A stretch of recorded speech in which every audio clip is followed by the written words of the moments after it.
Hello guys, welcome to How to Solution. In this video I'm going to be showing you guys how you can turn off notifications on your Instagram app. So in order to turn off notification on your Instagram, you basically have two options.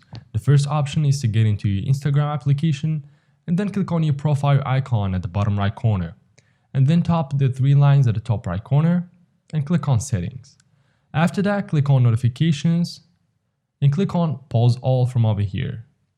Now as you guys can see, you can pause all Instagram notifications, but the problem is you can turn off notifications with the option just for 8 hours at most.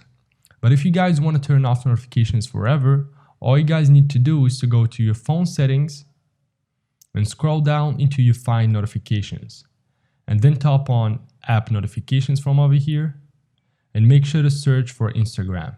So I have it right here, just click on it. And now as you guys can see, all the Instagram notifications is on. So if you want to turn them off, make sure to just turn off this button which says show notifications. And now all your notifications will be off forever. So yeah guys, that is it for this video. If you guys found this tutorial helpful, please make sure to leave a like and subscribe to the channel. Thank you for watching, take care until next time.